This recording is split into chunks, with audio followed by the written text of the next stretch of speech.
Welcome to the Filmlinks Podcast, a bi-weekly podcast where we analyze all that goes into effective filmmaking. I'm Jonathan. And I'm Alex. And this is episode 79, particularly Precocious Panthers. Unfortunately, there's not like 7 more P words in that title, but it is what it is. We have to limit ourselves sometimes. Do we? I mean, I guess we do. There's only so many words you can fit into like a SoundCloud title before. I'm sure there's like a limit. There has to be an upper limit. We've probably pushed it before. But anyway, we're talking about a fairly different series today than the previous 3 we've talked about. One that, with some connections to the previous 3. Yeah, with some connections, which makes sense. It sprung up around the same time as some of the other films, but not. It just does not have the same consistency as some of the other films. It is not. It has a similar consistency to Godzilla. A little bit more consistent. No. I would say this is. I'm just talking about in terms of being able to have a particularly same team who's making the movies, and being able to continue making the movies. I mean, you can say the quality of Godzilla fluctuated all over the place, which is fine and true. But Pink Panther, the story consistency. Yeah, Pink Panther is just a left turn after left turn when it comes to the story of the production itself. Different actors playing characters, different people heading the team, different concepts for what the entire series is. And while there was a modern reboot, there is no current ongoing extension of the series, unlike the last 3 we talked about. Even Planet of the Apes, even though the trilogy wrapped, I know they're already planning on making another one. There is no current news. I didn't look it up. There is no current news that there is no hints of whether or not there's going to be another Pink Panther, no talks. It is what it is at the moment. Maybe one day it'll come back, but this is the first of the 3 series that is kind of done for the time being. So it'll be a little different to look at and look at how it got there, whereas all of the series seem to have life or the potentiality for life moving forward. But before we get to that, let's talk about what we're talking about. So, what is it? The Pink Panther series is a little hard to define over the course of its existence, but it did start as an original film property, a story originally designed for the big screen and then came to life as the big screen back in 1963 with the first film. And it's kind of a Blake Edwards brainchild. The same guy who appeared in one of our Hepburn episodes, he directed Breakfast at Tiffany's. So we already know he's good at comedy. He's a very good director. And this is kind of his brainchild. And he pretty much writes and directs nearly every film in the original series. Obviously, he's not involved with the most recent 2, which is an entirely different creative team. And there is one instance in the original run where both Edwards and Sellers stepped away from the series, but the studio wanted to keep making it. So Alan Arkin, of all people, stepped in to become Inspector Clouseau in the film Inspector Clouseau. But anyway, just to give you kind of a scope of what the films consist of there are 11 films overall, one of which is pretty much just a clip show of past movies. Some of them have different actors in them. They all have like a 10 to 15 minute short of animated hijinks of a Pink Panther and an inspector at the start of them. It has spawned 4 different TV shows ranging in format from a consistent story to cartoon variety and all sorts of different stuff in between. And it has 4 full-length TV specials. So far, it seems like the TV animated branch is kind of the most alive section of this franchise. In fact, there is an official Pink Panther channel on YouTube if you want to go check out more of the animation. That's probably how a lot of people are familiar with the Pink Panther. Because I know I had to look it up. I was like, did the Pink Panther cartoon come from the movies or the other way around? It turns out that they come they come from the movies, from this little character that they created for the title sequence of the original film, which is such an amazing, tribute to title design of all things. Yeah, it's we'll probably talk about it more, but the opening is pretty signature. And it was actually, a lot of critics came away from the film saying that the animated short at the beginning was better than the rest of the movie. Not that the rest of the movie was bad, just that the animated short was the best part. And it kind of became... So by animated short, do you mean like a Pixar short at the beginning of the film, or are you talking about the title sequence itself? The title sequence, which becomes so like a series of running gags, almost like Peter Sellers' Oscar-nominated live-action short, the running, standing still, and jumping film, or some association of those three words. I feel bad for not getting it right now, but kind of just a connection of gags that are all connected visually and thematically in a very clever way to kick off each film. It's an interesting series. It's not as prolific as any of the other series we've talked about, but at the same time, it's managed to become maybe more different versions of itself than any of the other series that we've talked about so far. So it'll be an interesting dive through some of the highlights and lowlights of the series today. So, Jonathan, what are the films we're going to be talking about? All right, so we're kicking it off, of course, with the original, The Pink Panther from 1963, directed by Blake Edwards and nominated for an Academy Award for Best Score, which everyone should be familiar with. So that totally you probably makes know sense. the theme if you don't know anything else. You probably know the theme. And I also realized that the song "It Had Better Be Tonight," which Michael Bublé does a cover of that I'm familiar with, was actually written for this film, which I did not realize, but it's like built into the theme. That's one of the widest things you've ever said. I'm throwing all the tidbits out there. And our second film is A Shot in the Dark from the next year, 1964, in which we see a little bit more of these replicatable traits of the series come about. We get more characteristics of Clouseau and some returning characters. Also directed by Blake Edwards, BAFTA nominated for Best British Costume. What? Is that a thing? Yes, BAFTA. I love reading BAFTA award titles.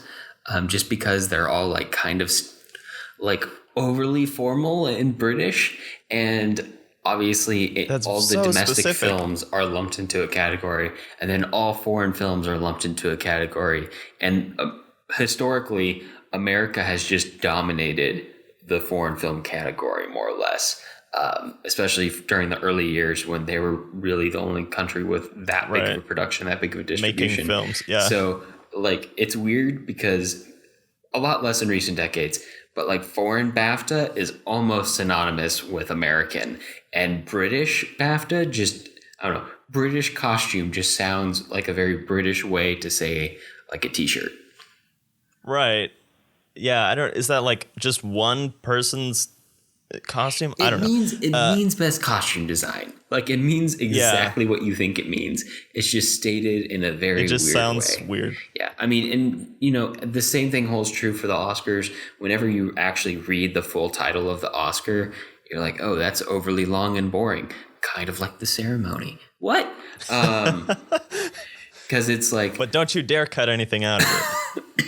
Well, I mean, they could cut out all of the stupid comedy bits that come in between the actual awards.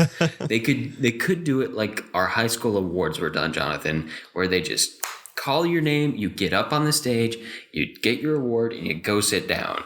And you just keep on going, and you keep on going, and you keep on going, because you got 400 people. But as long as all of those awards are shown on the air. Yes. You can anyway, get it A Shot done in the Dark. an hour. Yeah. Anyway, A Shot in the Dark is actually adapted from a French play called L'Idiot. I'm just going to presume that's how it's pronounced. And it was kind of taken and turned into a Pink Panther film. I want to say Blake Edwards or somebody had the rights to the play, and they couldn't really figure out how to do it. So they were like, Pink Panther did well. Let's stick Peter Sellers in it. And then finally, we'll be talking about the first of the Steve Martin adaptations from 2006, also entitled The Pink Panther, directed by Sean Levy. Yeah. And as we've been doing, Jonathan, just a quick moratorium on our selection before we get into it. I was really happy with how it turned out. I was a little worried because I had seen A Shot in the Dark, but not the Pink Panther, that the two of them wouldn't be that different. And then they were very different. Yeah, they are very different. They're very different. And it ends up being kind of key not only to how what the series eventually becomes, but in the sense of what Inspector Clouseau is, his character, how he leads the show, but like the constantly changing nature of the series from like one film to the next, which is very interesting. And then, of course, I watched both of the modern Pink Panthers. I actually thought the second one was slightly better than the first. But better does not necessarily mean good. This is true, but I did use the word better very intentionally. So, so yeah, there's that. There's not a lot of films in this one. So if you're only going to pick one of the series to watch through and you don't have a lot of time, this is kind of the perfect one for that. Especially because a lot of them you could probably watch half a week and get the gist. Yeah. Of course, there's a lot of really brilliant ones too. And we're about to talk about two of the best. But before we talk about the Pink Panther from 1963, we need the plot. Jason, can you set it up for us? The Pink Panther from 1963. The Pink Panther, an incredibly large pink diamond, the prize jewel of the cinematic country of Lugash, has one flaw. If you look deep inside the stone, you can see a discoloration resembling a leaping panther. The Princess of Lugash, Dala, has been forced into exile, and the revolutionary government claims the panther as its property. Unfortunately for them, Dala has taken it with her to the exclusive ski resort in the Alps. A notorious jewel thief, the Phantom, just so happens to be at the ski resort with his own designs on both the panther and the princess. Chasing the Phantom is the clumsy and overconfident Inspector Jacques Clouseau, along with his wife Simone, who of course just so happens to be having an affair with the Phantom. Also thrown into the mix is the Phantom's nephew, Robert, an indebted playboy looking for financial support and perhaps a new lifestyle of crime. With so many crazy characters and intrigue packed into one ski resort, it's only a matter of time before thievery, inspecting, and hilarity ensue. Okay, so Jonathan, I got to all of these films before you did, except maybe the modern Pink Panther, which you might have seen a long time ago before I did. Yeah. But this one in particular, I had a very clear idea of what I thought this entire series was about because I didn't watch the first one first, and I was very shocked. And I think you had a very similar experience. So what did you expect from this movie, and then what did you get?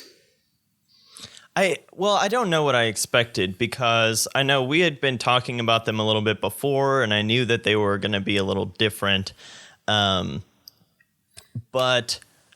it kind of turned out to be a lot more like some films that I was thinking of, like films that came out around the same time, like the old Bond films and like Charade and stuff like that. And both Pink Panther and Shot in the Dark have a lot of those traits that they pull into them because obviously they're parodies, a little bit on the outskirts of that espionage genre, but still with a lot of similar qualities. Yeah. But I thought a lot of How to Steal a Million with Audrey Hepburn in it. Okay, very good comedic heist film. Yeah, but it was very much an ensemble.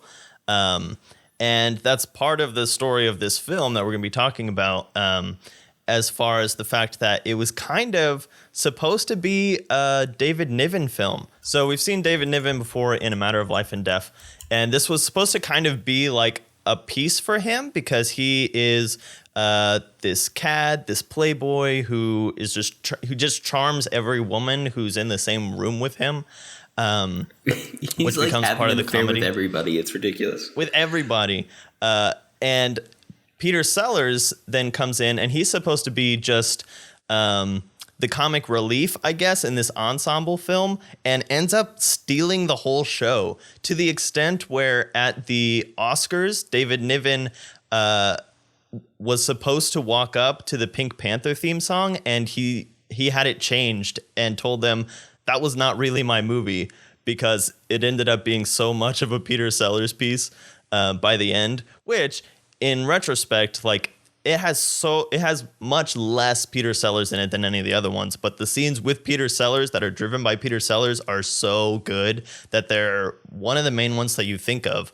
Like a scene that we'll probably be talking about a lot, which is when his wife has both Sir Charles in the room, who she's already having an affair with, and also Sir Charles's cousin, who is trying to seduce her, and they're both hiding in different spots. They don't know that they're in the same room, and then Peter Sellers comes in, and he doesn't know that anyone is in the room, and they're all trying to escape and like going in and out of the bathroom and in and out of doors and under the bed, and it's just brilliantly choreographed.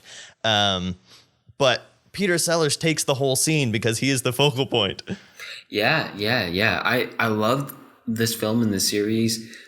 Just because, one, it's kind of like an origin story in a way. So like you understand a lot of the quirks that become such a key part of the series that later on there's not a real connect there. So the Pink Panther diamond is explained. The Phantom is explained. All of that. But also Peter Sellers' wife is never explained. What do you mean?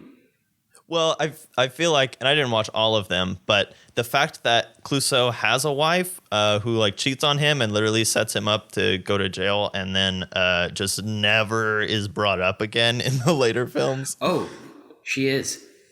Oh, she is? She is. Oh, gosh. That's depressing because I kind of wanted this to be like not canon because it's so sad if you take it seriously. It is really sad. I was... and maybe this wasn't the intention of the film, but Sellers still steals the show so much, and your sympathies are so with him that the way the film ends feels like originally you're supposed to be rooting for David Niven, and instead you're rooting for Peter Sellers, and you just feel like backstabbed.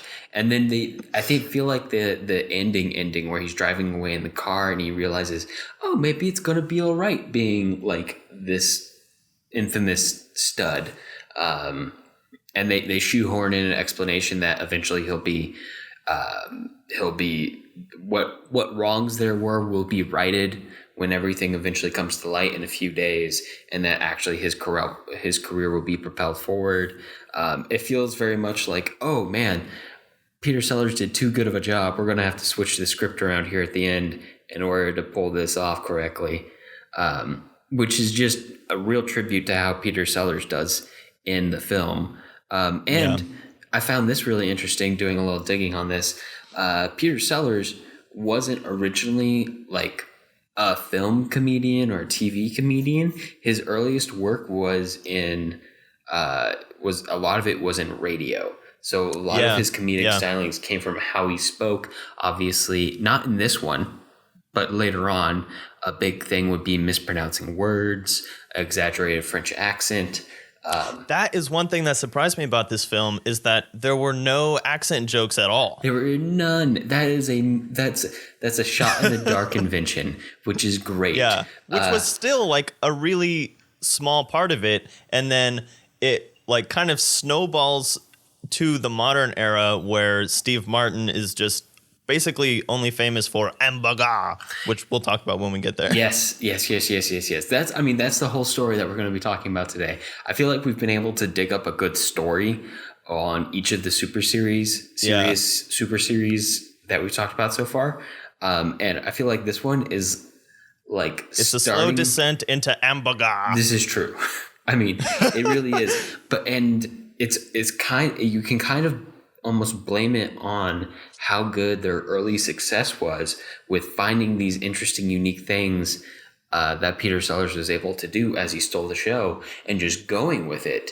But as Peter Sellers eventually, he does eventually pass away, and that's why he is no longer in the series at a point.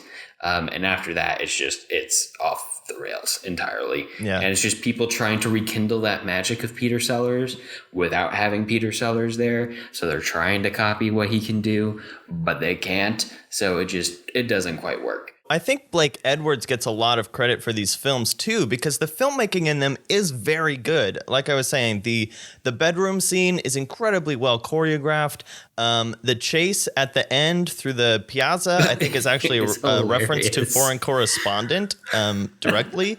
The whole ball scene at the end reminded me of the whole plot reminded me subtly of To Catch a Thief. Like, there's a lot of Hitchcock in this one and a lot in A Shot in the Dark. There are some also direct references in A Shot in the Dark. Yeah, there's a lot of like kind of subtle noir and I don't know what I want to call it, like a crime thriller. But it's also it's noir mixed with silent film physical comedy. And Blake Edwards studied a lot of that too. And so like you're saying, Peter Sellers comes up in radio, so I think a lot of the physical comedy is coming from Blake Edwards' direction. The story is that Blake Edwards had to work a lot with Peter Sellers to give Peter Sellers essentially what became a big part of Peter Sellers' career, especially, I mean, clearly in the character of Inspector Clouseau. He's a klutz. A lot of his comedy is in, falling over things in just the right way, pratfalling in just the right way to make us laugh. But I mean, going beyond that, if you look at like Dr. Strangelove, Peter Sellers does a lot of physical comedy in that movie.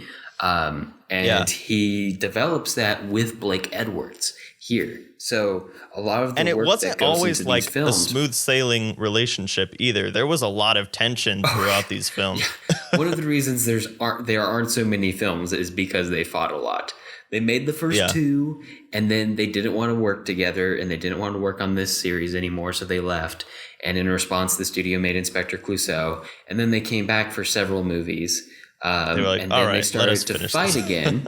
And while they were fighting and delaying making the fourth movie after Inspector Clouseau, Peter Sellers dies way too young. And Blake Edwards tries to keep the series going. He does Trail of the Pink Panther, which is legitimately a clip show of unused scenes from previous movies. It's interesting. I mean, it features like David Niven coming back and Capucine, who plays Peter Sellers or Inspector Clouseau's wife, coming back. It's interesting. And then the next two try to rekindle that by either bringing in an American detective to replace him, which doesn't work, or bringing in his son from one of the previous movies, actually from A Shot in the Dark, to replace him. And that one's okay, but at that point the ship has sailed in like 1991, and it's too late. But yeah, that's kind of the story of where the relationship goes. But it all starts here, which is just fascinating to see, especially because we kind of get like this rough draft in this movie of what Inspector Clouseau is going to become at his best, and I think A Shot in the Dark. Yeah. So some other things about the filmmaking are like uses of color. So the color pink obviously is very prominent throughout the film, and also kind of subtly leads you through the mystery in what people are wearing or certain objects. I feel like every single scene had one item that was like a very standout pink color, whether it was the color that someone was wearing, usually it was the color that someone was wearing, or some part of the set decoration. There was always that little grounding in it. And also, this is the one, like we said, that kind of sets up the Pink Panther diamond, which is, basically a MacGuffin, but interesting enough to kind of like keep it going in the background, and obviously kind of becomes the thing that is it's interesting because it's a MacGuffin that has its own life, like in terms of the little animated character, which has nothing to do with the actual physical MacGuffin. I think it's a really interesting device that, just from the fact that they created this little animation that took on a life of its own, it has like a dual this dual understanding that some people don't even realize that it's supposed to represent a diamond. They just think about the cartoon. And yet it's such a big part of the plot. And then just the fact that it's called the Pink Panther, they can just take that word pink and incorporate it into the film, and it keeps it in your mind, even though you're never seeing the diamond or anything. Yeah. I love that the opening, I think it might be all one shot. It might be a couple shots of this film, and therefore of the series, brings us inside the pink diamond to where we see the beginning of the animated intro, because that's the origin of the pink diamond, is of the Pink Panther name, is that if you look inside the diamond, there's one flaw that looks like a leaping panther. And it's nice that that's the one connection we have between those two things. And then that kind of becomes totally lost over the course of the series, which is just so the Pink Panther series, because after A Shot in the Dark and Inspector Clouseau, they're all named the Pink Panther something. The Curse of the Pink Panther. Right. The Trail of the Pink Panther. And the names begin to treat the Pink Panther as if it's Inspector Clouseau. When it's not really, but past a certain point, it stopped mattering, because it's all branded, kind of blended together. And I feel like this is an important part to point out. These are pretty self-aware movies for the most part. I feel like the Pink Panther does it. A Shot in the Dark definitely does it. Actually, they both do. They both have a very conscious fourth wall break in them. In the Pink Panther, the one we're talking about right now, it's the musical performance, which is interesting because it's just kind of like put in there. And you can tell it's just kind of like, this is a movie where you're having fun, guys. That's what we're doing here. Yeah, it's a whole scene of just her singing that song, and everyone is just watching her. And they're not even. Was there even any characters talking or moving the plot along? Nope. I don't think so. Nope. It was just her singing for the whole 3 minutes or whatever. And you know what? So I watched this on YouTube Rentals. And the unique thing about YouTube Rentals compared to Amazon, not that I'm endorsing one over the other, is that if you go to a YouTube Rentals page, it will start playing the trailer. And for whatever reason, I was probably writing something down or trying to type up some witty remark for the notes, available through Patreon if you want to subscribe. I ended up watching the trailer for this movie from 1963. And of course, trailers from the 60s are a very different beast than they are now. But one of the things that was featured prominently was the singer. And they were like, screen debut of this singer. You don't want to miss her. And they made it look like she was going to be some big part of the movie. And then it's just kind of put in there. It's fascinating that this product placement ends up in the movie, but the product is a person. And there wasn't really anything connecting it to the rest of the story other than it happened to be at the same ski lodge.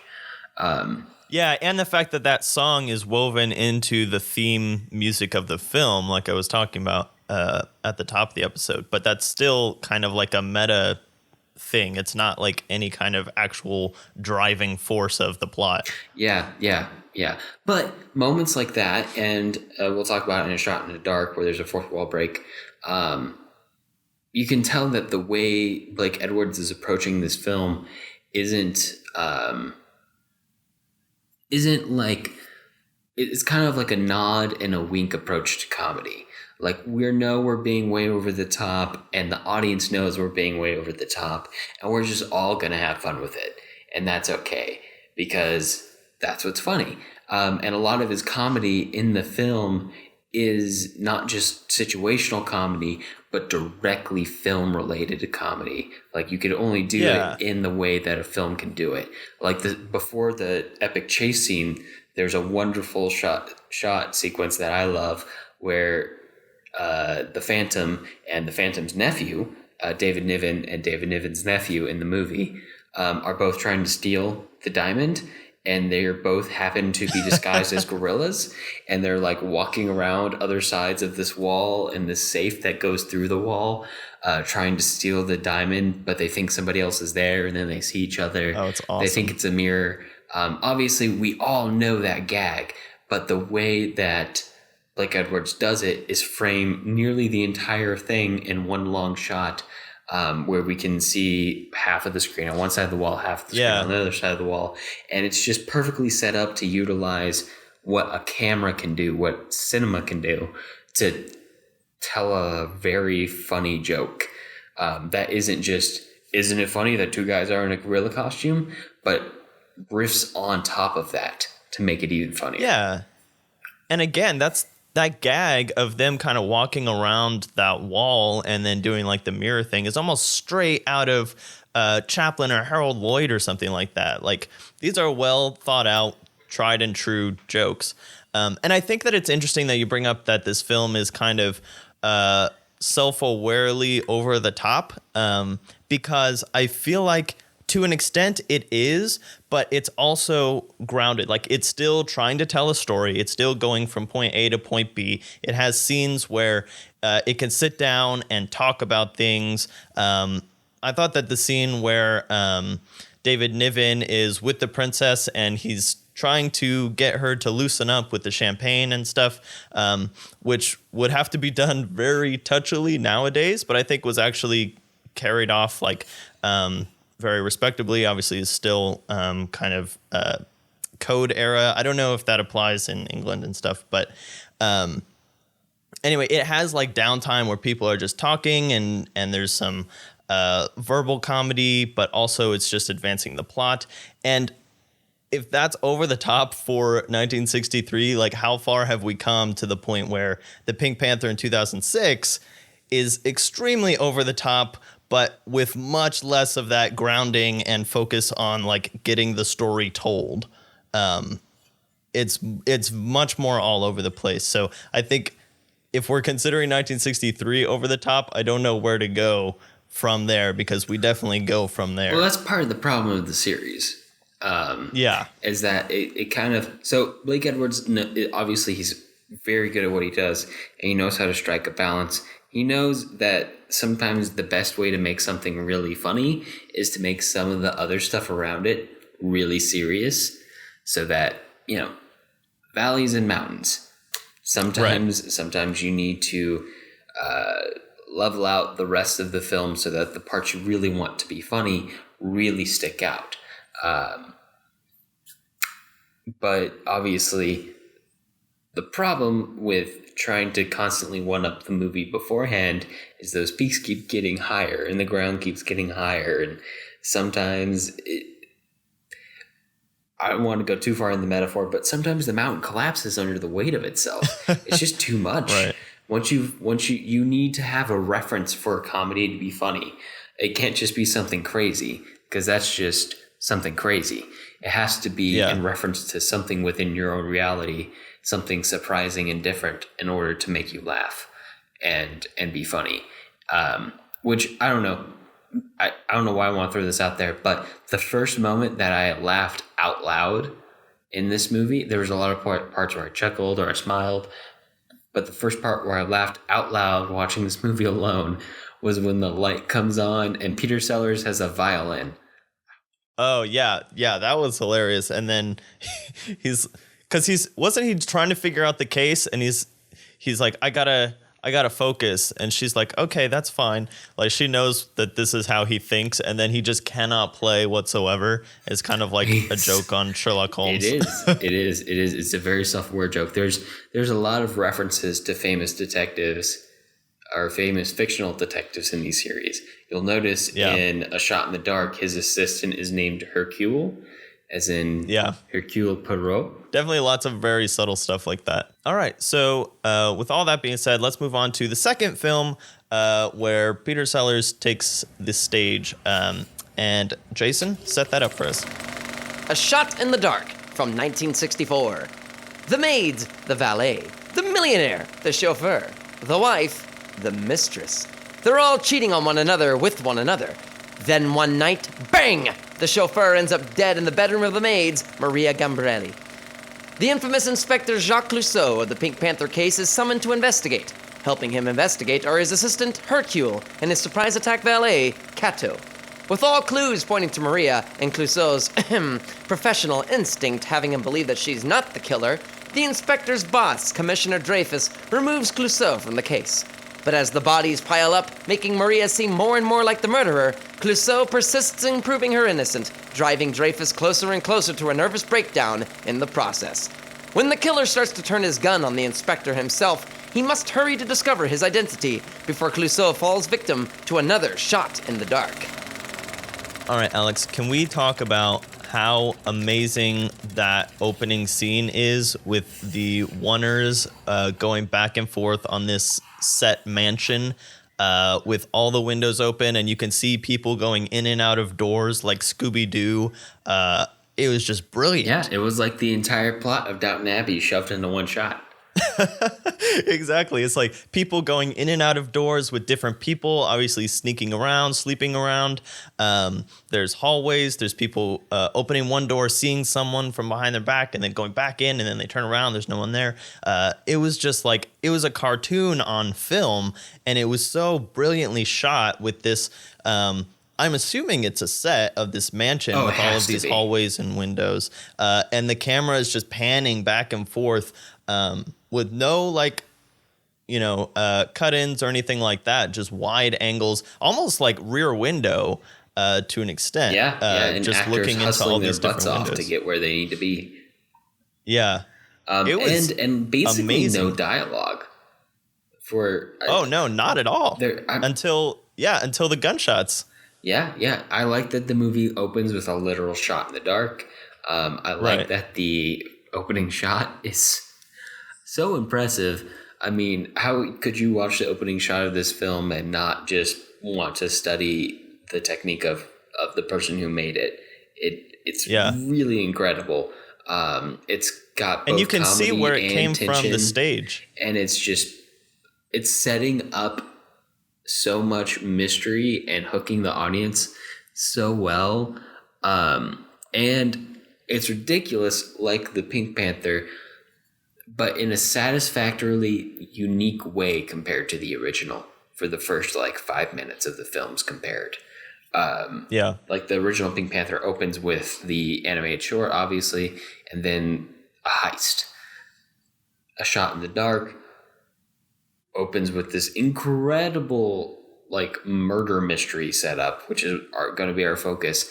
Not the Pink Panther at all. You'll notice that the Pink Panther is completely gone from the title. And in fact, this wasn't even a Pink Panther story to begin with. It just kind of happened to get rolled in there. Yeah, it was just this stage play, which you can I could totally see that first scene on the stage with this set and all of these just kind of windows through it where people are moving, because when you don't have a camera, you can just kind of put it all on the stage. But yeah, just taking this other story and wrapping Clouseau into it. And I can imagine where the French play is called L'Idiot, the fact that it's called The Idiot and it's about a murder mystery. It probably had all the hallmarks of just basically swap out the main inspector with Clouseau, and it probably wasn't that difficult of a swap. But yeah, as soon as Clouseau shows up, we're like, all right, this is his movie. Because in the other one, it feels so toned down in the first Pink Panther after watching all of the other ones, because A Shot in the Dark, as soon as he walks in and starts just knocking things over, and then all of his physicalities when he sees the woman who was found literally with the smoking gun in her hand and falls for her and is just going to say anything to get her off the hook, which is the driving force of the whole film.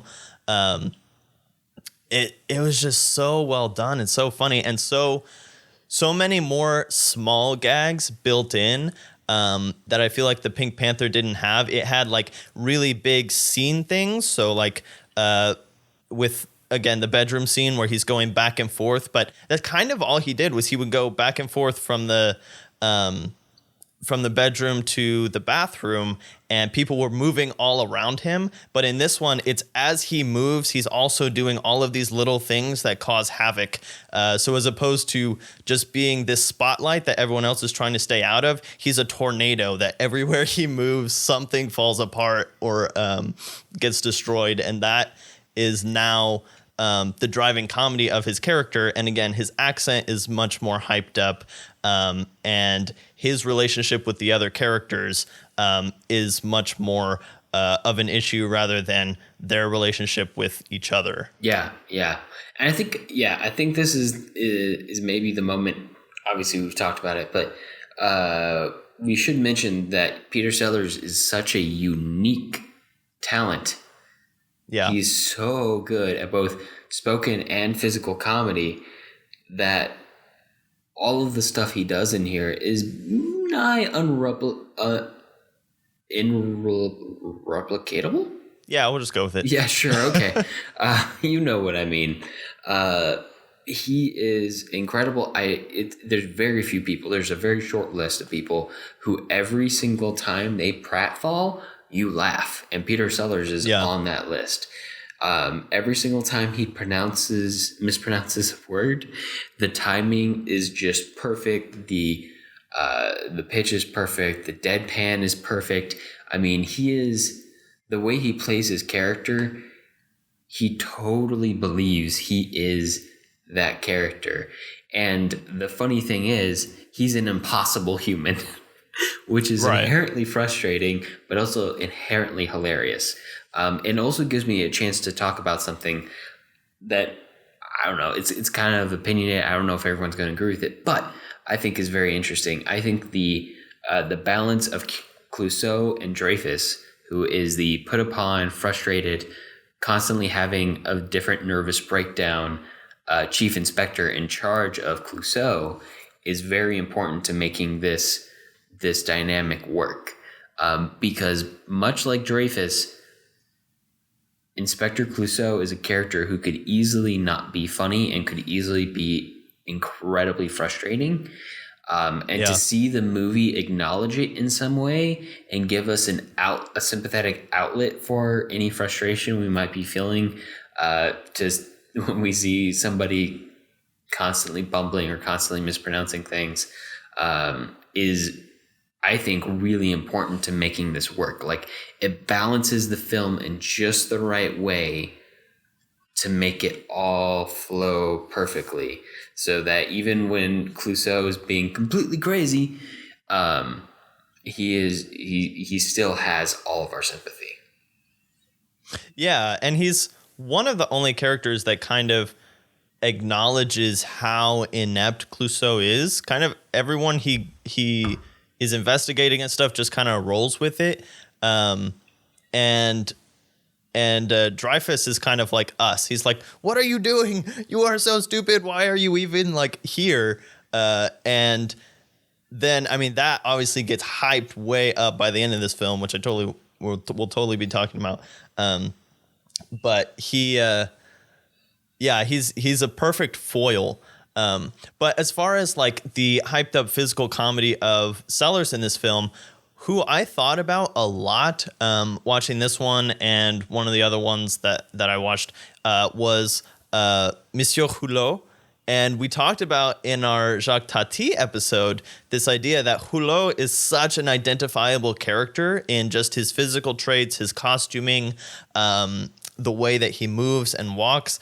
And I feel like Clouseau falls into that category of like a character that is identifiable by just their physicality alone, like almost without even saying or anything. You can just look at him and you're like, oh, that's Inspector Clouseau. And I think in the Tati episode also, we talked about Hulot as a personified cartoon character. And this literally is that, because you have those animated title sequences with the inspector character who is a cartoon, and all you need for that is the trench coat, the mustache, and the hat, and there's your inspector, even without speaking.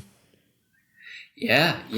He's such the expression he nails throughout this series of films, one of complete confidence and at the same time, complete blissful ignorance is just and ineptitude. It's so perfect.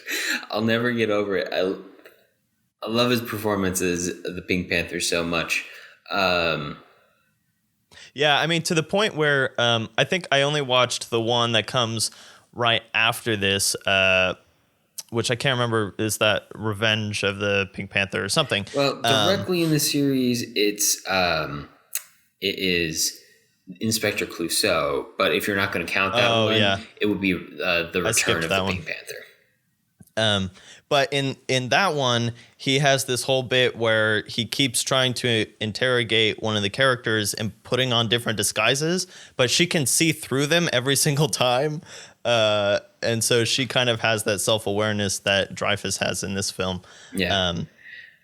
But the other character that is new in A Shot in the Dark, which, again, this is kind of building up a cast of characters that can follow Clouseau throughout the series. So Dreyfuss is kind of his arch nemesis throughout the film, even though he doesn't realize it. He thinks he's just his boss. The fact that Clouseau never realizes that this guy hates him so much is great. No matter how many times Dreyfuss says, "I hate you," or "I'm going to kill you," or whatever. But the other character is Kato, who is Clouseau's, I don't know. In one of the descriptions I read, he's his valet. Yeah, he's like his valet. Like or in a assistant. formal sense of it. Yeah. You also get the sense that it feels like Kato sought Clouseau out after his infamy gained at the end of the first film to train under him.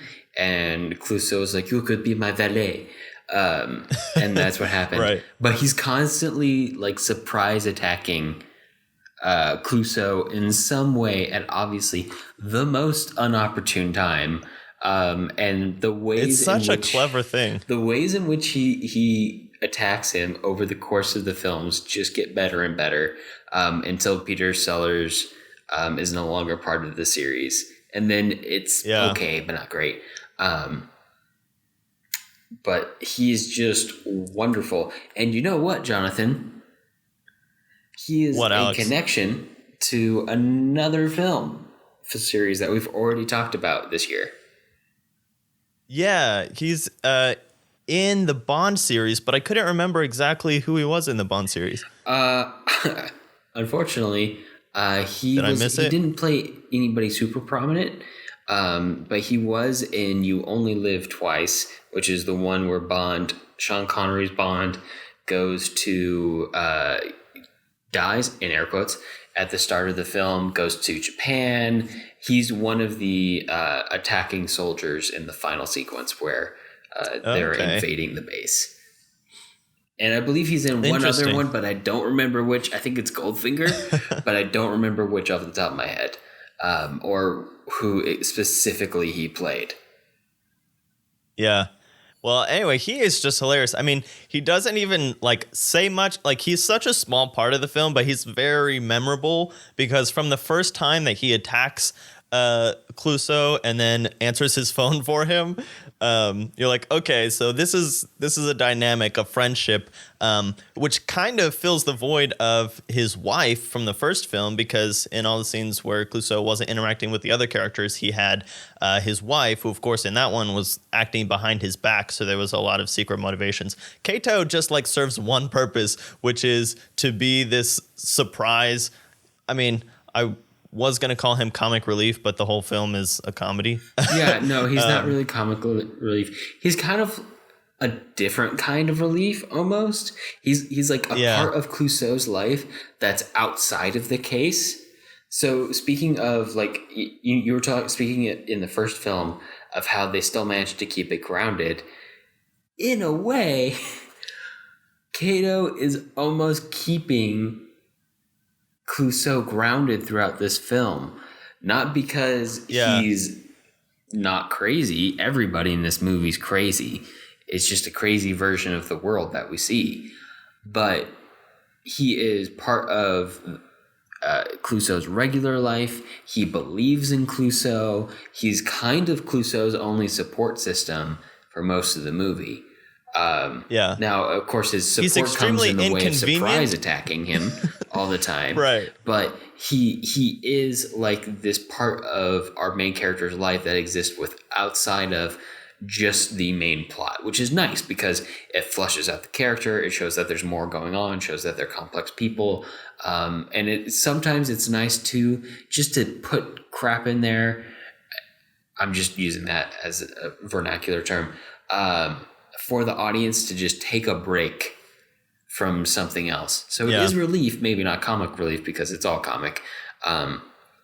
But it's also not completely separate, because as it goes on, like Clouseau is trying to seduce the main suspect in the case, and Kato like attacks them in bed. And it's just like wasn't he like ridiculous. Under the bed when that happened? He was like under the bed. He was and like in the mattress. Clouseau is being all clumsy, and then he just like comes out of nowhere. Oh, that one was ridiculous. My favorite. That was like right before he gets blown up by the time bomb. My favorite. Which we've got to talk about that sequence soon. My favorite Kato arc is in I don't remember which one.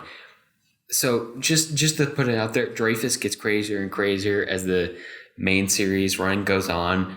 At one point, he becomes like a literal Bond villain, like he's holding France hostage for like $1 million over like the diamond or Clouseau or something. $1 million. Yes, no, he has like a villain's lair and stuff. But at some point, he orchestrates for Clouseau to die in like his car exploding, but Clouseau gets robbed by a cross-dressing hooker by the side of the road, and the hooker takes Clouseau's clothes and gives him the cross-dressing clothes, and so everyone thinks Clouseau is dead. He's not. He's just kind of like trying to get somebody to believe that he's Clouseau when he's walking around dressed as like a cross-dressing hooker. So he like ends up in the mental institution, which ironically enough is where Dreyfus was at the time because he had another mental breakdown, and he gives they see each other, he gives him another mental breakdown. But when he finally gets back to his apartment, he finds out, still dressed as a cross-dressing hooker, by the way, he finds that Kato has managed in the short time that he's gone to turn his entire apartment into a very successful brothel. And oh gosh. And that Kato is now a kingpin pimp, I guess. And nobody believes that he's Clouseau when he goes in, when he wants to talk to Kato. And he just gets more and more frustrated, and he ends up like standing on a bed, like ripping off his wig and screaming, with Kato in the room, who doesn't know who he is at the point, and he's like, "I am not your average transvestite." It's a great moment, and Kato's reaction is brilliant. So that's a Rocky Horror Picture Show origin story, right? I mean, maybe, I don't know, but I feel like the person who made Rocky Horror had to have seen this.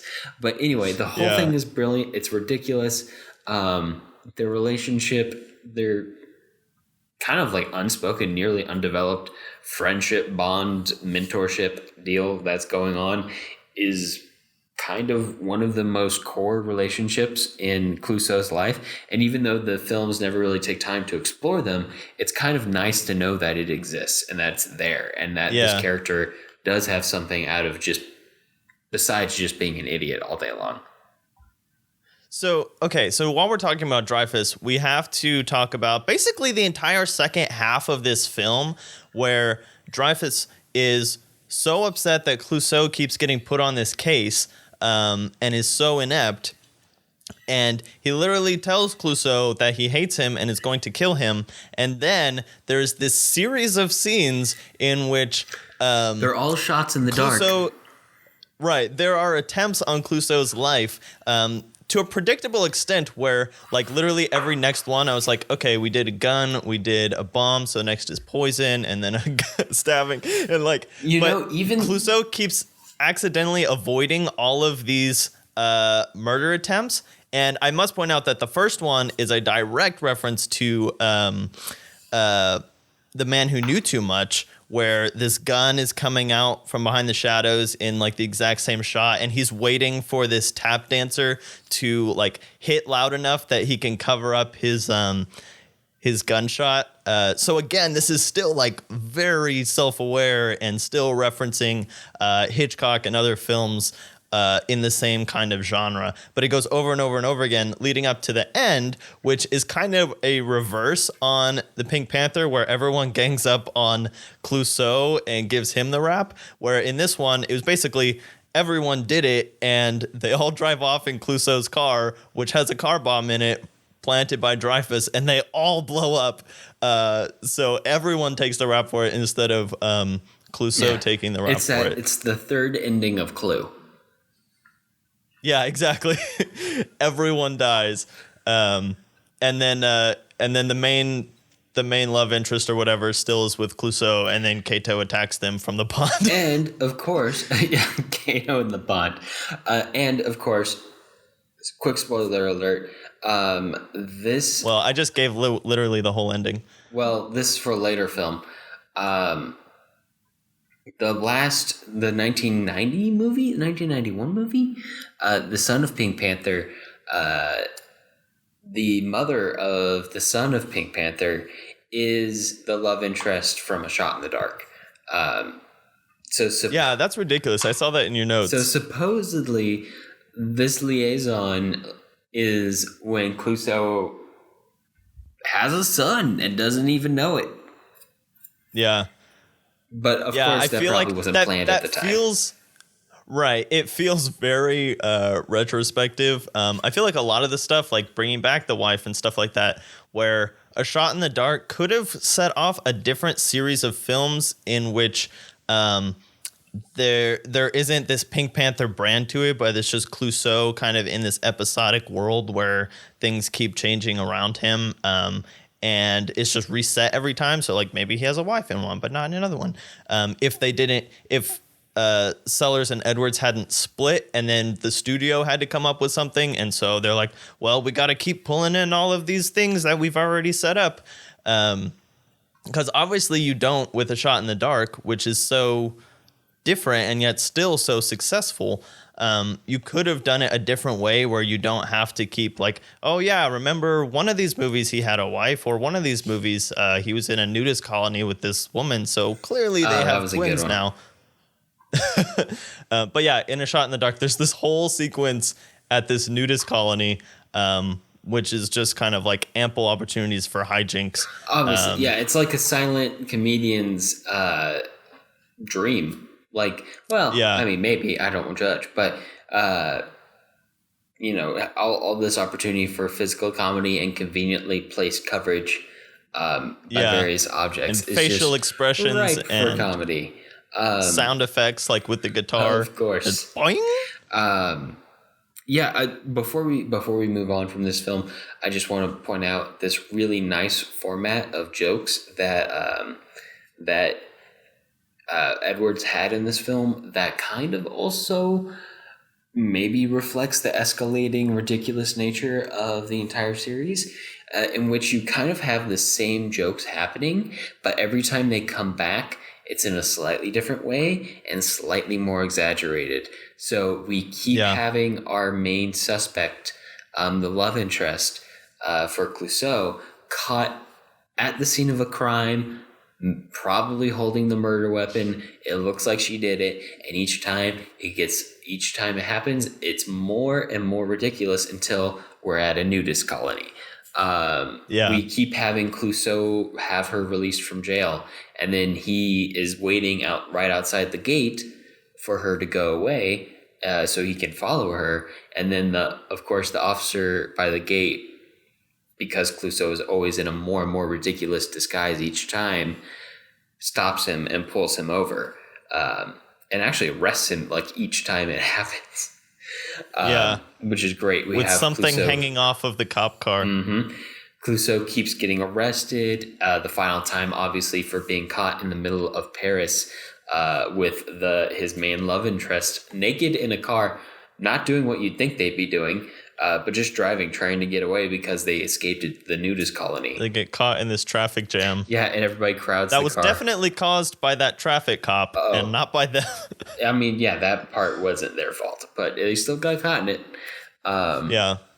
And then, that final time where the car drives away and something is going to be like hanging off the back of the car, and it ends up being all these police officers just trying to block the window from people seeing in. And of course, there's the entire sequence in which, and we should point out, you don't know it's Dreyfus when somebody's trying to kill Clouseau. Right. You don't know that until the very end. And then it's kind of a surprise, but also it makes sense, which is always the perfect ending for a movie. Yeah. And it's more and more ridiculous. Each murder attempt is more crazy than the last. So this cyclical escalating humor is kind of like what's driving this comedy in this film. And it works really well because obviously Blake Edwards knew what he was doing and planned it out very well. While also leaving space in Sellers' scenes for Sellers to do his comedy thing and improvise and be a little clumsy in this way or be a little clumsy in that way.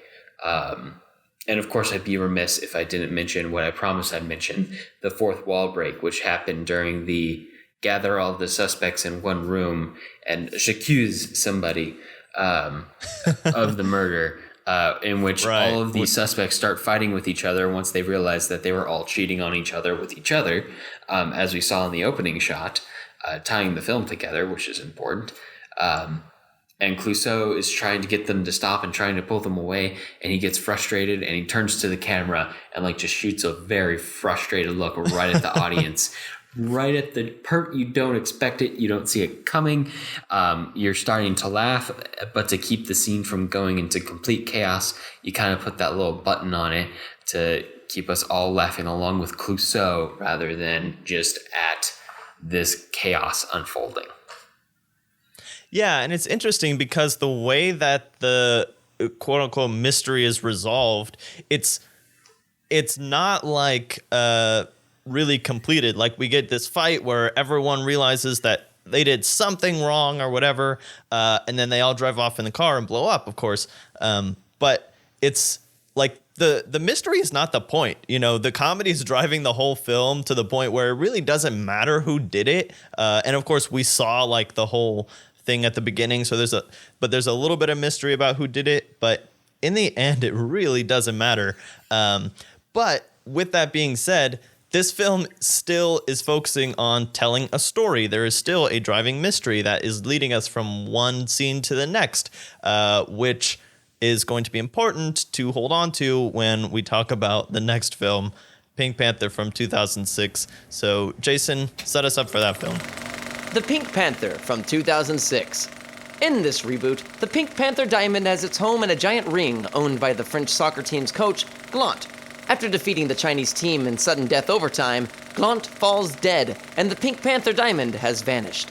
Seeking to look like a hero and win the French Medal of Honor, Chief Inspector Charles Dreyfus assigns a bumbling idiot to the case so that he can later step in and save the day. Unfortunately for Dreyfus, that bumbling idiot just so happens to be one Jacques Clouseau. Assisting Clouseau is the straight-laced Gilbert Ponton and the bookish but beautiful Nicole Durant, with whom he starts a burgeoning flirtationship. Suspects abound. There's Bisou, the soccer star. There's Larocque, the casino owner. There's Shania, the pop star girlfriend of the victim. And then there's Yuri, the trainer who trains. The bodies pile up, and the tension rises as France's most ridiculous inspector must contend with crafty criminals, dodgy suspects, and the word hamburger in his search for the Pink Panther. Okay, so let's open with this, Alex, because we were just chatting about this a little bit off the air, if you will. Who is this movie for? Because this is my main issue with the film, I think. I believe it's for the people who backed it with money so that they can try to make some money back on it. Yeah, but my question is this a kid film? That is my main question.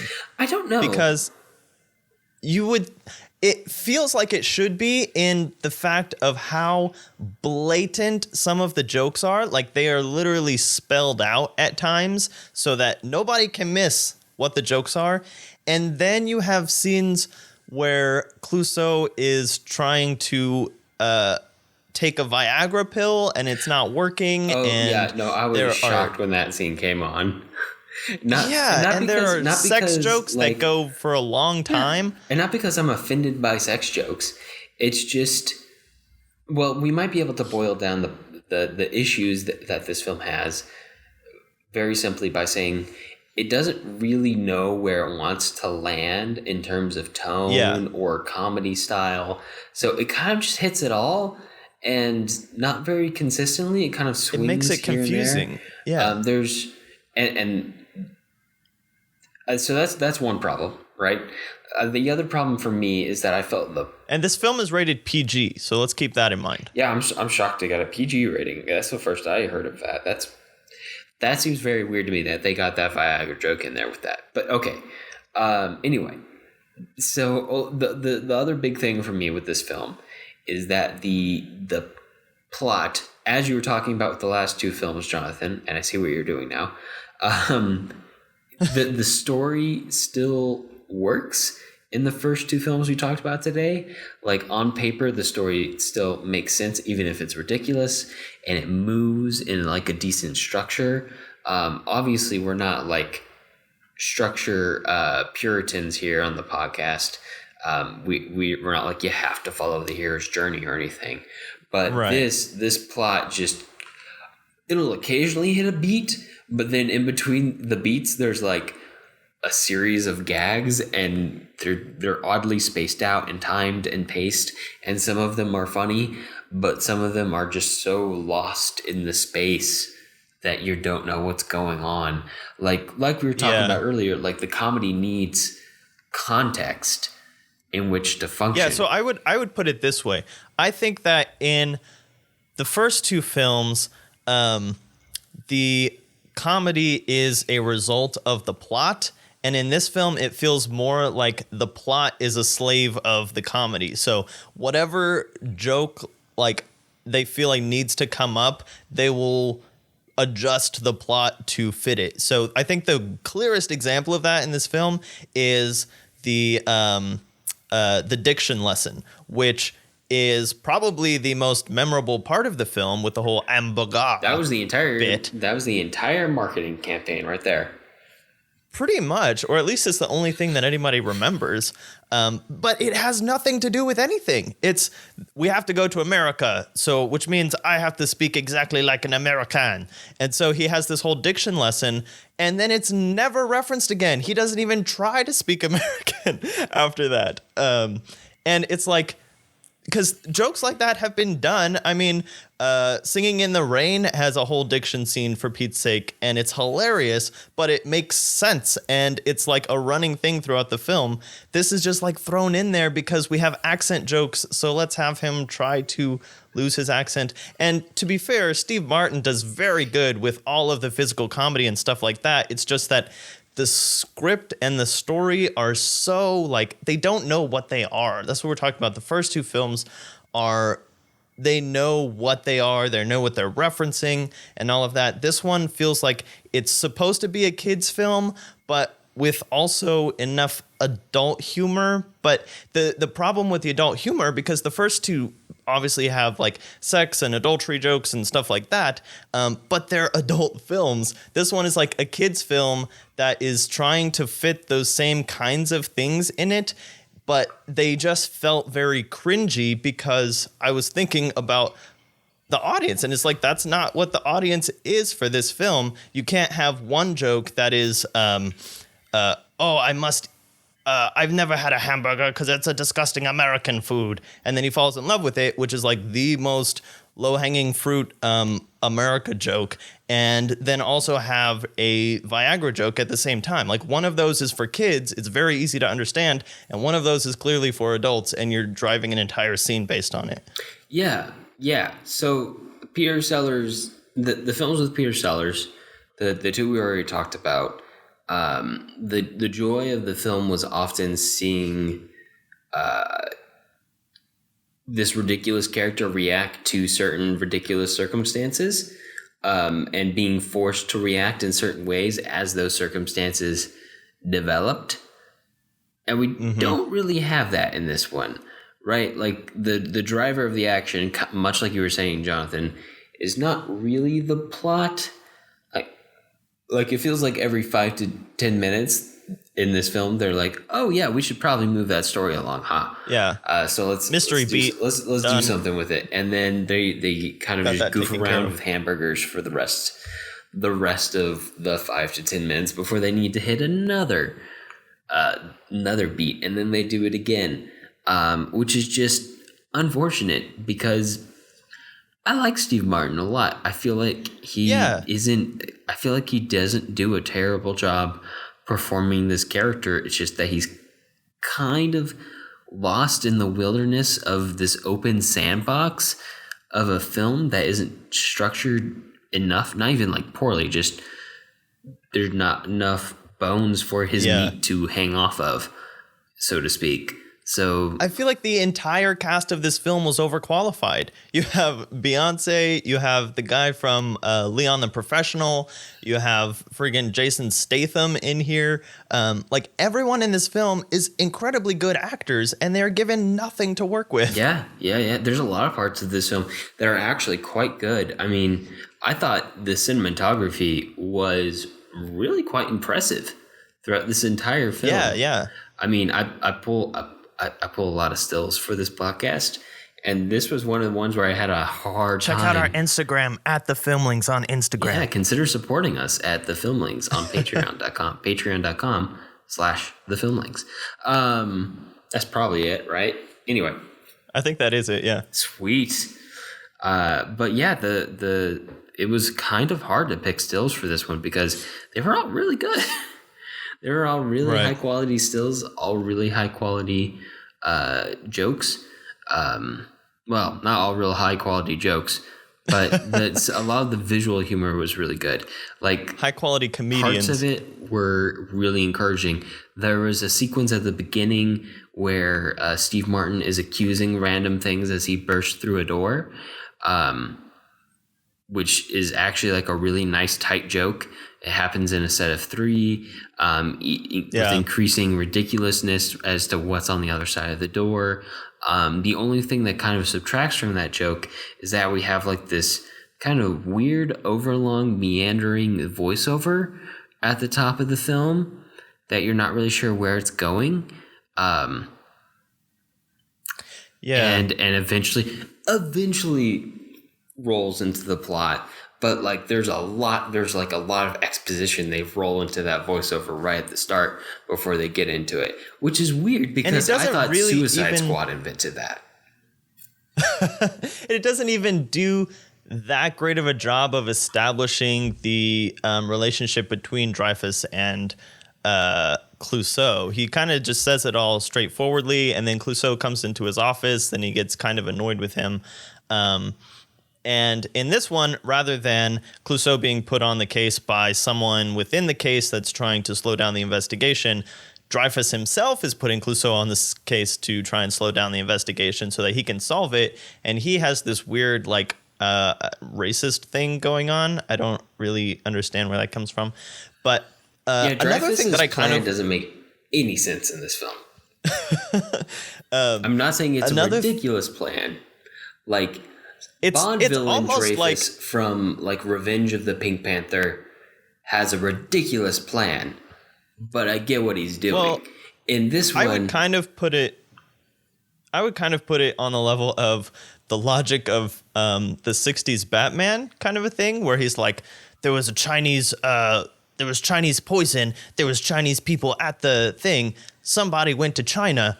Obviously, it was a Chinaman who did this, or whatever. Yeah, there's like wait, what? A strong, like, anti-China thing going on here, and it's not for no reason. It's not really explained. I don't understand it. Yeah. So the other thing that was kind of a running thing through this, and I don't know if this is just like early 2000s, all of these kind of kid comedies were doing this, but there was all of these like really simple technology jokes, where it's like okay, we're going to download a ringtone. Oh, but it's a spam link. And he shut down all the power of London. But it was just like over after that. And it never was brought up again. And the telephone scam where he gives like his entire credit card number and email address. I didn't think they were going to go that far with that joke, but they did. It went so far. And then again, it ended with an adult screen time on that. Yeah, and it ended with another kind of like more adult type of punchline. Okay, so another thing about this film that I want to bring up is, as far as our podcast talking about cinematic rhetoric, the rhetoric technique that I think defines this film is non sequitur, which is not a compliment. There are so many things where like Clouseau will cut a power cable in a hotel room, which drops a chandelier from in the foyer below, which just makes zero logical sense unless you're maybe like 6 and you don't understand how chandeliers and power cables work. I mean, I'm not. It was definitely a stretch of the world logic. Like they hadn't set up the world near well enough for that kind of joke to play off. Of course, that kind of joke. I think that kind of joke can work, even with the same cut. But I think you need to have a more identifiably wacky world than you had in this movie. Like the world they use in this film is just the default one.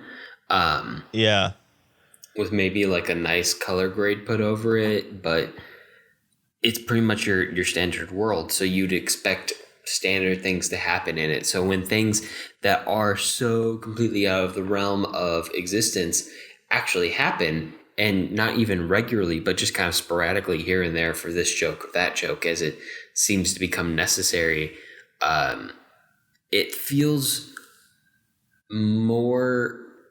it's more distracting than it otherwise could have been in a movie that had built its world better.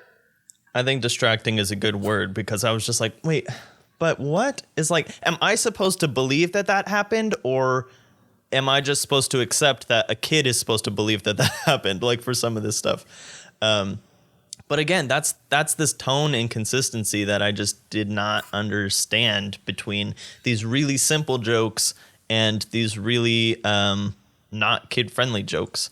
But there are a lot of jokes that were pulled from the original films. There's a lot of like references and stuff to people who are familiar enough with the story. So one of them that's kind of overarching is this whole thing of him being super in love with Beyonce. And so he's just going to kind of excuse her on any account that can happen, which of course was kind of the driving force of A Shot in the Dark.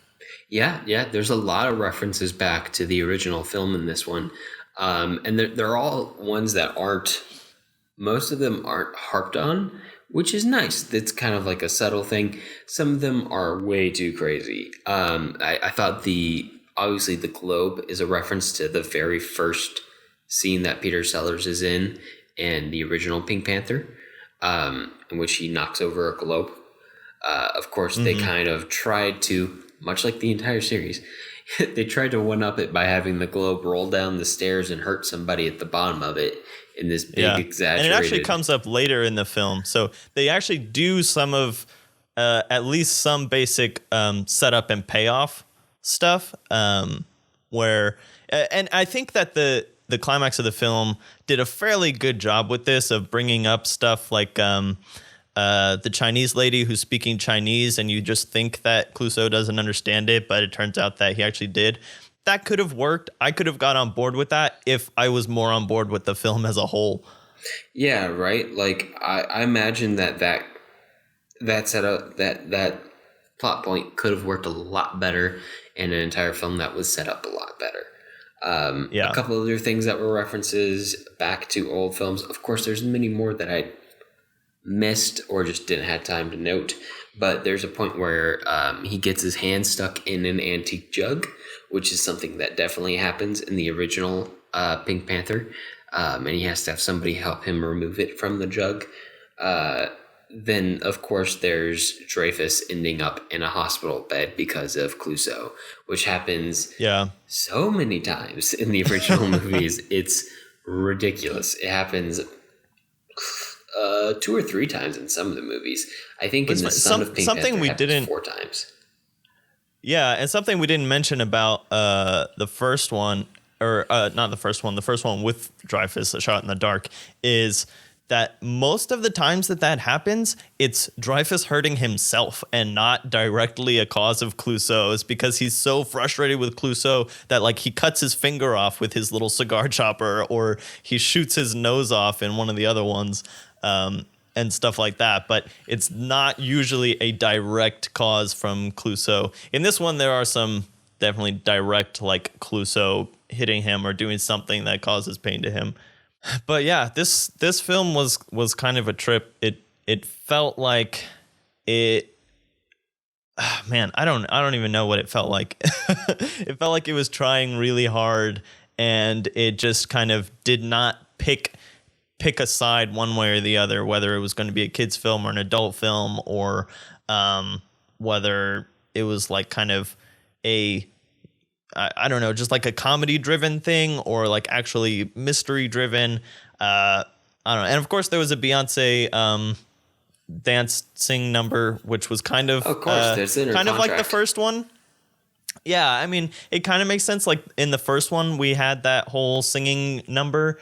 And this one, it's Beyonce, so of course you've got to do that. And this one actually did have plot things happening while Beyonce's song was going on, which I actually appreciated. It wasn't like, let's just focus on Beyonce for the next 4 minutes and not show anything else. Yeah, I don't have a whole ton else to say about this film, except that it was so lost in itself.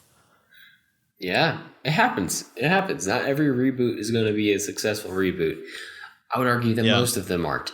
But and this is where we kind of see that happening, where it doesn't really stay true to the things that actually made the first couple of Pink Panther films work, which was the fact that they focused on doing really good filmmaking, and let the comedy be incidental to the plot, which is usually the best formula, and they just did not stick with it for this one. Yeah, no, it's unfortunate. I think they did a slightly better job with the second one, but clearly not a good enough job to keep the series alive. Right. Which is, it's a bit of a bummer, but also never say die. Studios are always looking to reboot things once again.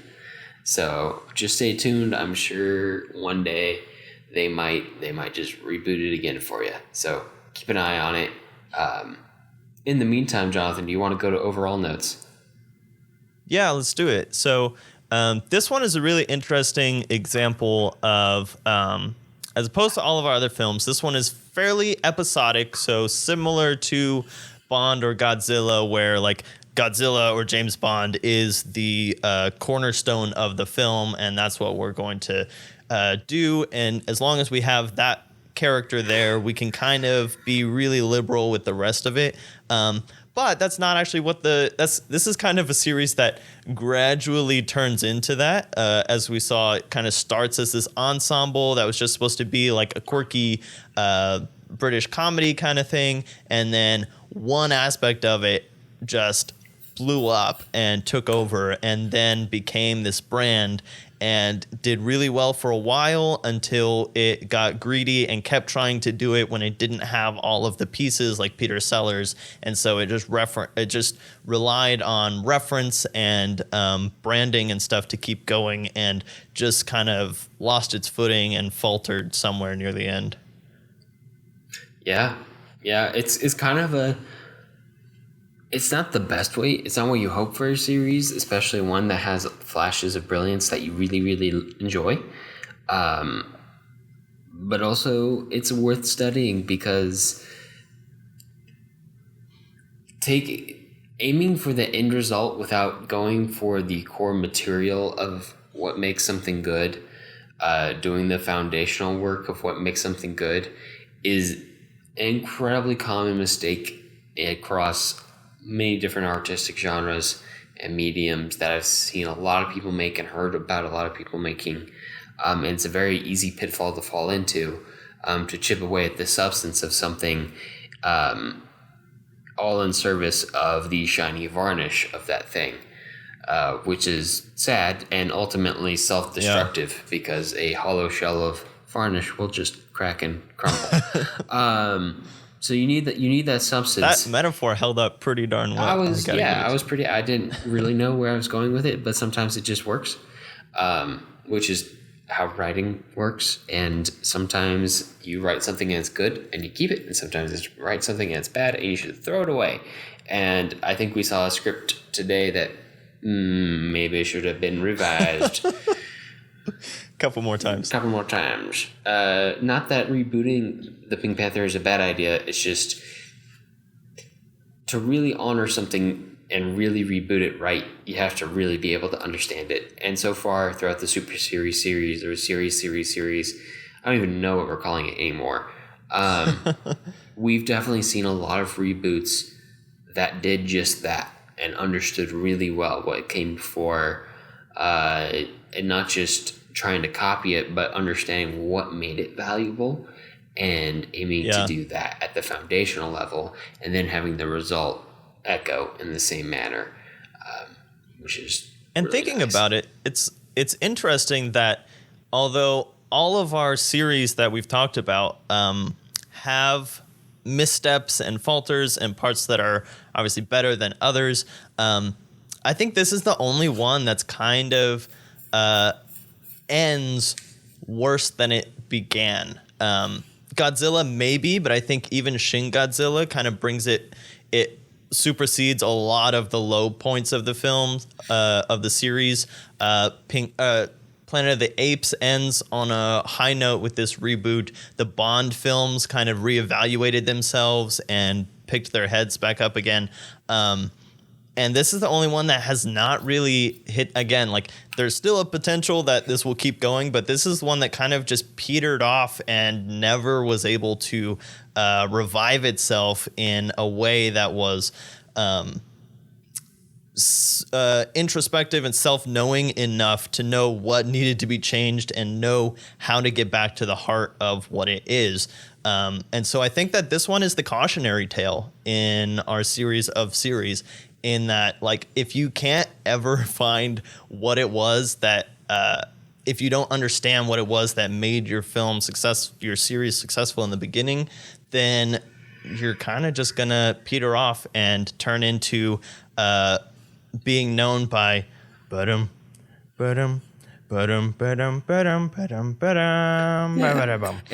hamburger, because those are kind of the two things that are keeping these films alive in the public's imagination.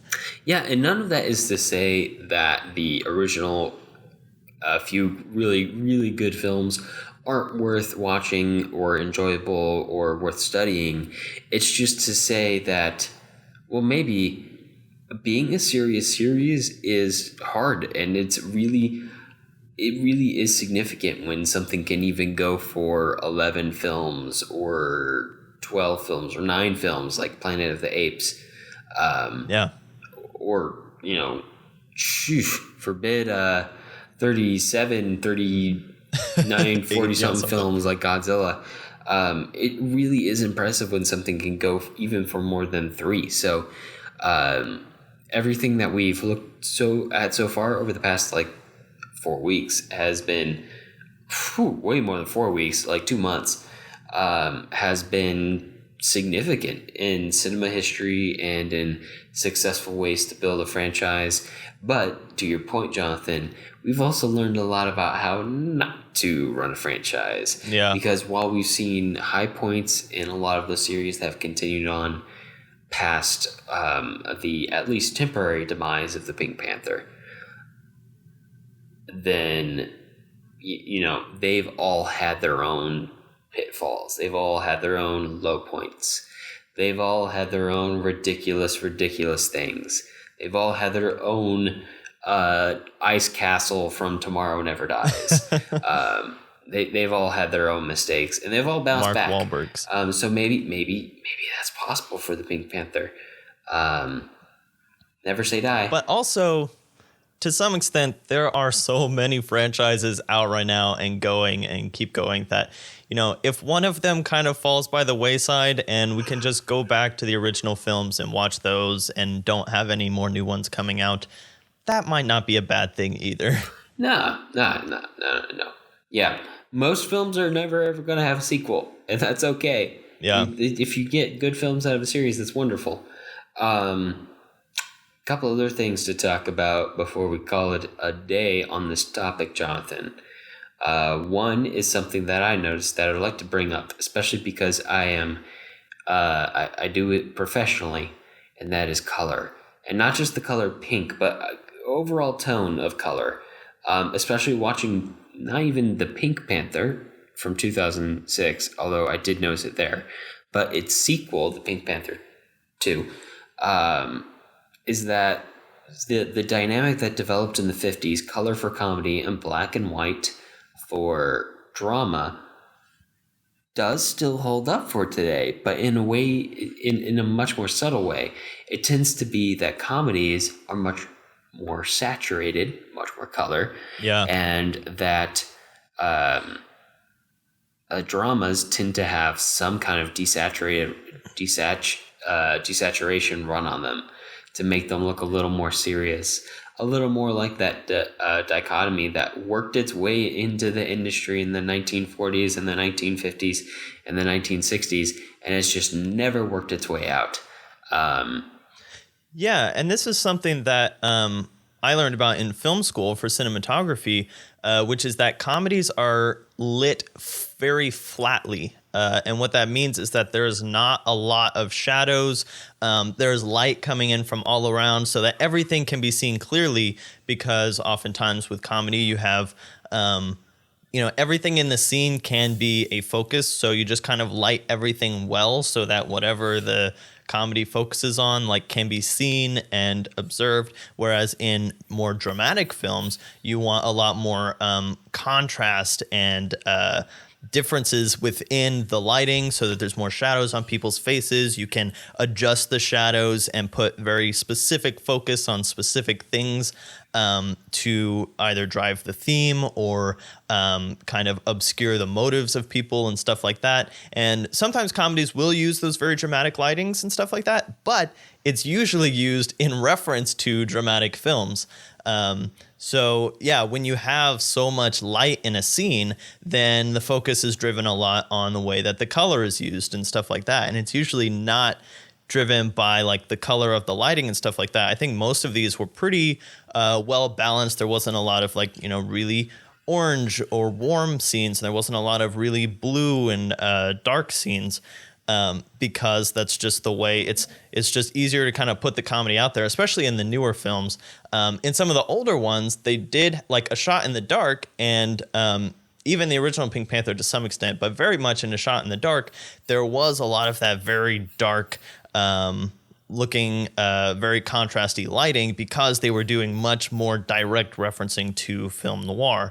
And even in the original Pink Panther film, some of the night scenes, in the ball and stuff, had some of those green lightings for the nighttime scenes, because I think, again, it was a reference specifically to Catch a Thief, which we talked about in our Hitchcock episode. So you can go back and listen to us talk forever about, why Hollywood makes nighttime blue and how Hitchcock turned it green and it still works and all that kind of stuff.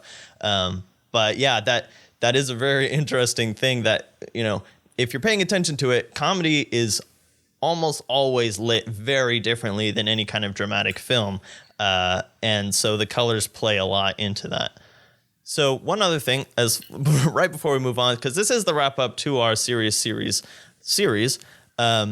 that we've already talked about connections that these films have to Bond. In the 2006 Pink Panther, there's actually a whole scene where a Bond ripoff happens of 006, quote unquote, who takes out this whole gang of, robbers Gas or whatever, bandits. and then the gas mask bandits, and then pins the solving of this crime on Clouseau, which is kind of just a vehicle to make Clouseau more, give him more credit through the rest of the film so that he can keep doing his thing.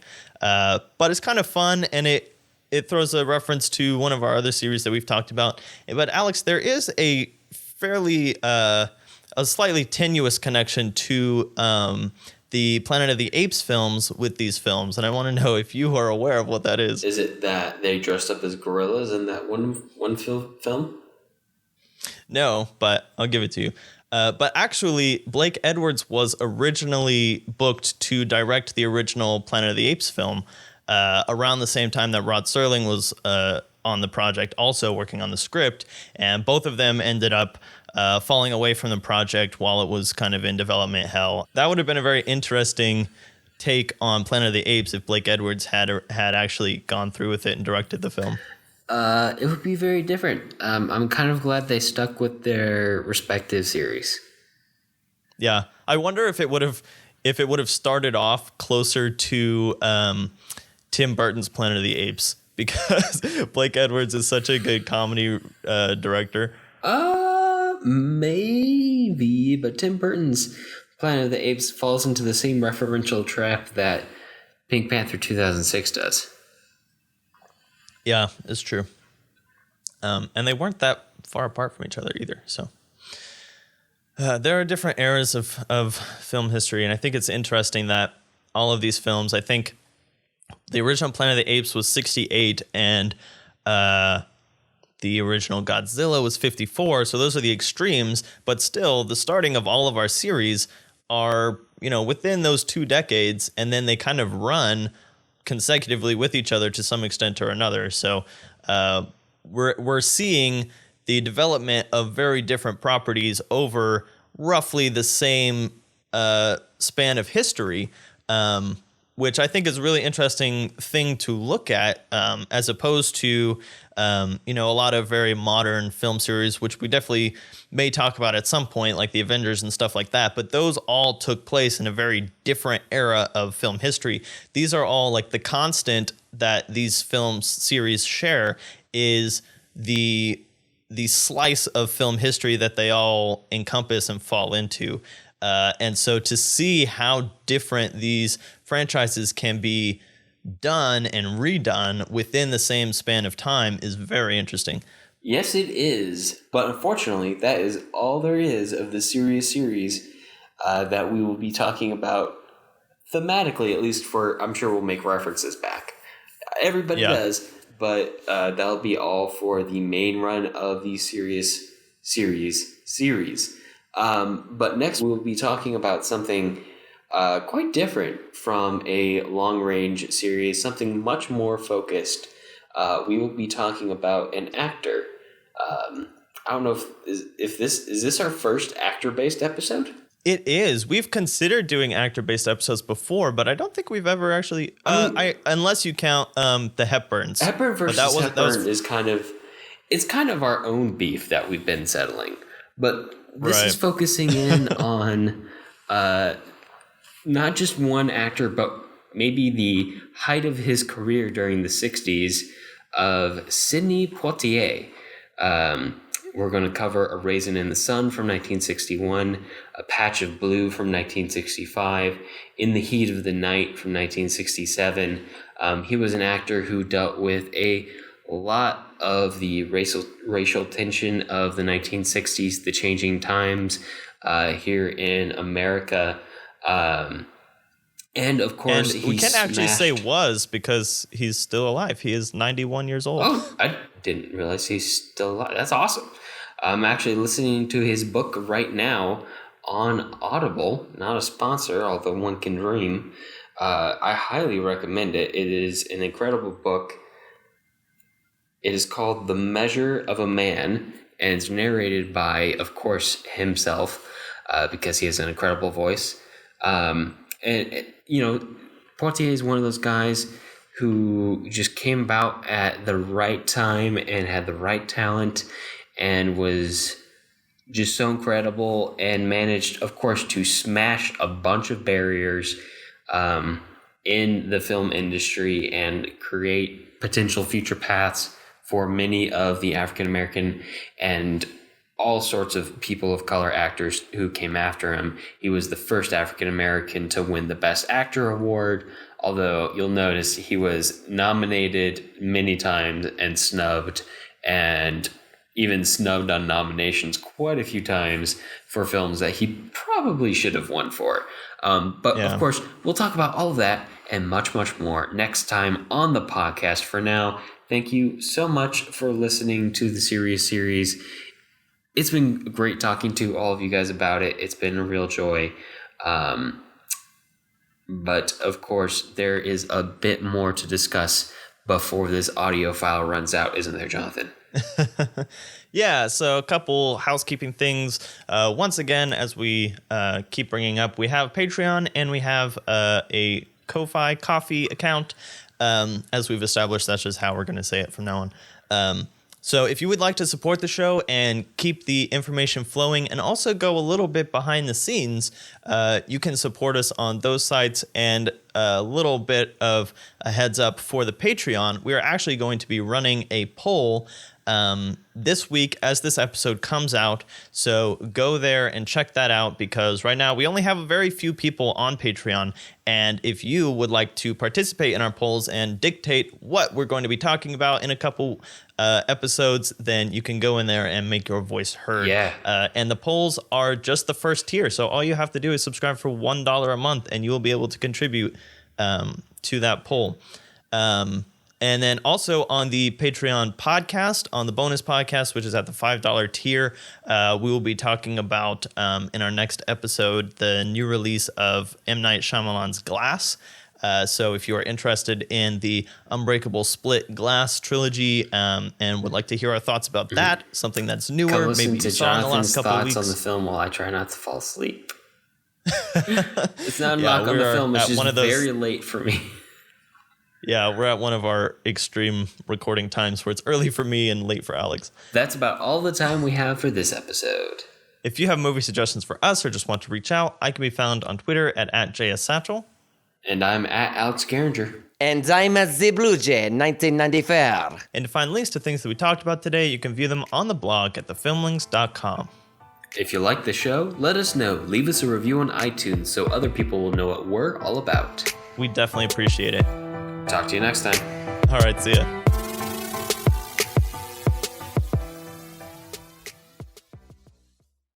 And I guess a little bit of just a personal kind of shout out to guests that we've had on the podcast several times. Very good friend of ours for many years, Hayden Schaff, who has just received a kidney after many, many years of being on the transplant list. And we're super excited for him. And he will be on the show a little bit later on in the year to talk about a filmmaker that he really admires and which has a film coming out later this year. So as that film comes out, we will be talking to him.